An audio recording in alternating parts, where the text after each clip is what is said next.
Dear student, due to coronavirus, school started online classes for your study. So you can subscribe Golden Flower Palia YouTube channel, like and press the bell icon. Hello children, this is the part 2nd of class 9th, chapter number 1, economics, and the name of the chapter is the story of Palanpur. I have discussed certain things, the introduction of the chapter, why we have taken this chapter as our first lesson in the economic part, because children, we want to know about how this is an example given the village of Palanpur, how this village is self-sufficient, what are the things that are needed for this village to be self-sufficient. In the previous part, first part, we have discussed the main important things is resources, what are the things they are having in the village and how they are using those things. Secondly, we discussed about the labor, about the production, how the things are being produced over there, what are the things responsible for it, what are the activities the people are engaged in. So we came to know the activities that they are engaged in. Mostly they are engaged in farming activity, because we know that India is known as a agricultural land. We have mostly agricultural land, and India is known as the land. The people are mainly the farmers. 75% of the people are engaged in farming. So children, the main thing is that for farming we need land, and land should be fertile.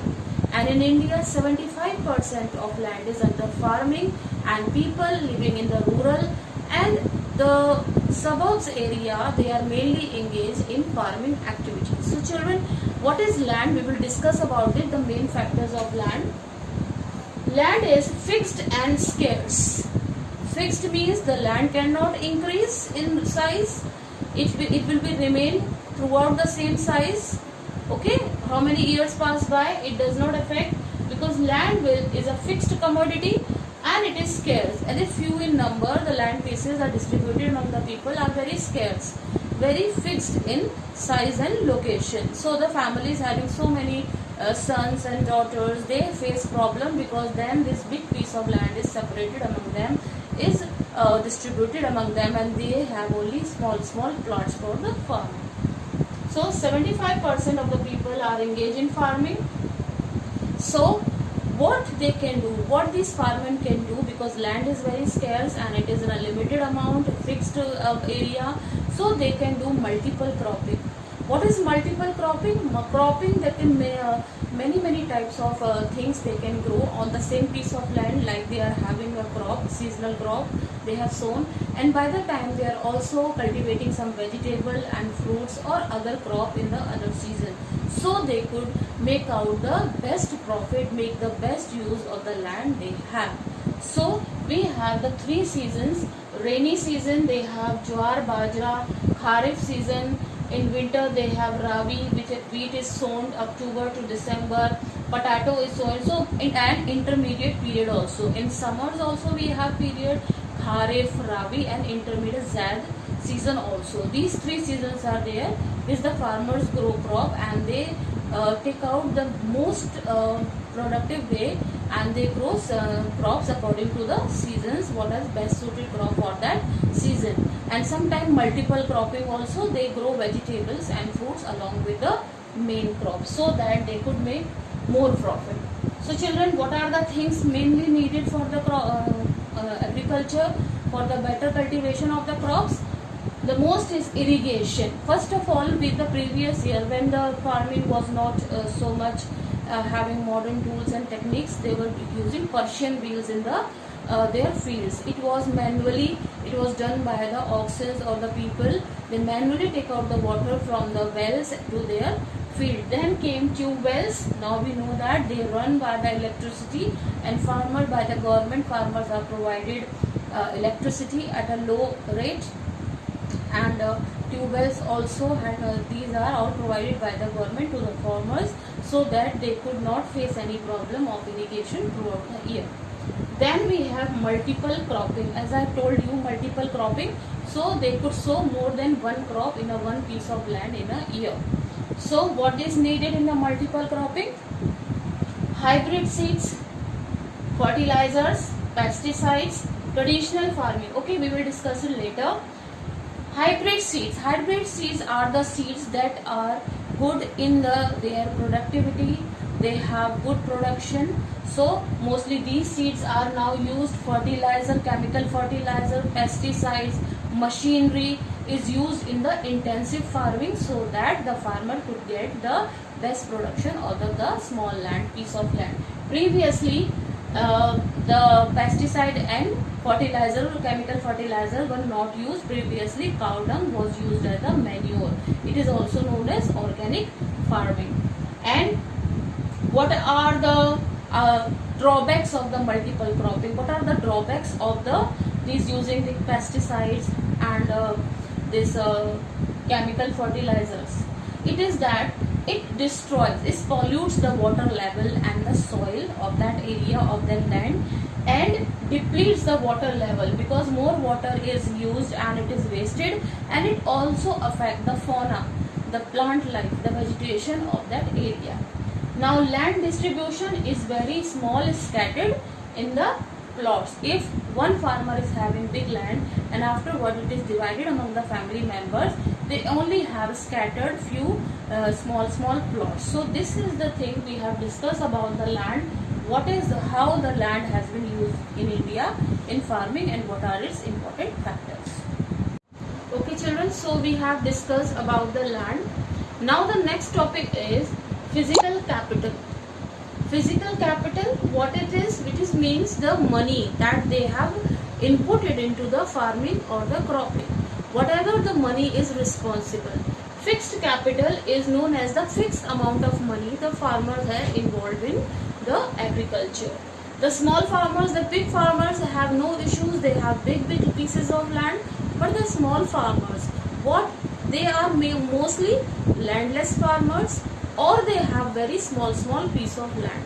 But for this small piece of land for doing the agriculture, for cultivating the crops, sowing the seeds, they have to borrow loans money from the large farmers. Small farmers have to borrow money from the large farmers, and large farmers, they can be money lender, traders, which the money they have borrowed, they are given on a very high rate of interest. They have charged with a high rate of interest. If they are not able to give the loan back at the proper time, their land was confiscated, taken by these rich farmers, money lenders or trader, or they have to give their very high rates for the money they have borrowed, or they have to give away their savings, what they have saved so far for them. Now surplus produce. They have to sell their surplus produce for what? Either to repay the loans or for the saving. So they have to sell the large amount of their production in the market for having money in their hand, for getting money for their production. Mostly the crop is sold into the market. A very less amount of production is left with them for their use throughout the year. But the large amount of the cropping of the harvest is sold into the market for repaying the loans or for some saving for their further, or to buy farming equipments or cattle, or they are increasing their fixed capital. So they could buy equipments, cattle and everything. Next, this is the fixed capital, how they use the money, how they borrow or how they repay their loans. It was like this. Now the next point is labor. Labor is very important part of the production. Without labor, nothing is possible in the production. First of all, in the villages, the labor is abundant in the large quantity. They are mostly, the farmers are landless. They are having their own land. They are not having their own. They are mainly workers and laborers in some others' land. So they have to work very hard, and mainly manual work, manual inputs they have to do in the fields of the other people, other farmers, these laborers, and they are paid very less also, and the working condition hours are very harsh also. And now we know that in the farming, the few machines have also introduced: tractor for plowing, harvester for harvesting the crop, thrashing machine for the thrashing up of the crop. So these machines have also came. So the work of the laborers have been reduced. There is no much work left for the laborers or the workers. And these landless labor are usually paid in cash, kind or meals. Cash means the money they are offered, or they are given some grains, or they are given some meals or food per day for their working. Now laborers employed. Now these laborers, how they are employed? They get permanent job also, daily job also, or seasonal job also, according to the harvesting or the planting season. They are employed by the farmers.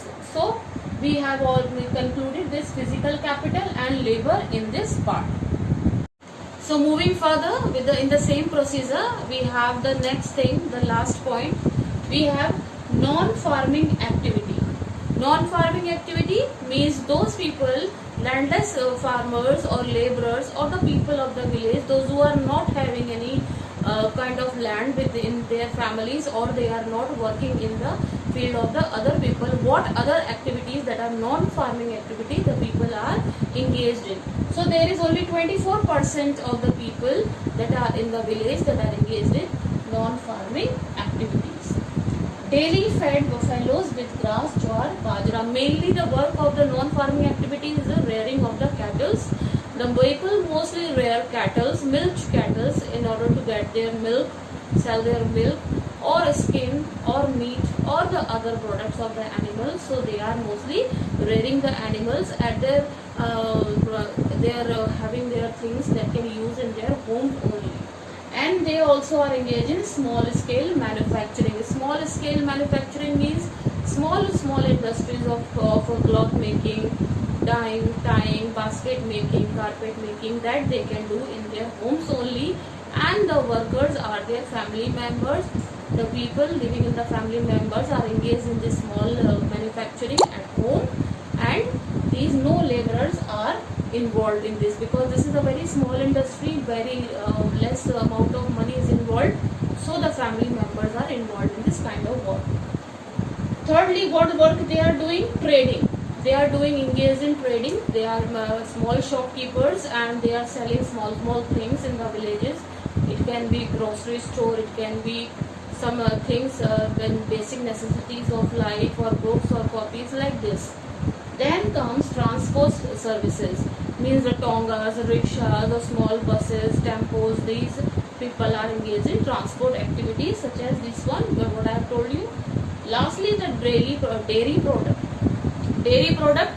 The firstly I said, told you the milk cattle are reared for their milk, and this milk they sell to the big industry, milk like Amul, and also distribute among the people, and they are getting cash in exchange of the milk products. Like they can have curd, ghee, or cheese also. They can manufacture so many things of the milk. So dairy production is also there. So whatever points we have discussed in this chapter, firstly what were the factors responsible for the production, then resources, then land, labor, fixed capital, farming activity, non-farming activity, everything we have discussed what are responsible for the sustainable of any place. An example we have discussed Palanpur. So this chapter, the main points we have discussed. I hope you have understood the chapter, or you can go through once again in the video. Thank you. Do self-study at home and stay home, save lives. Thank you very much.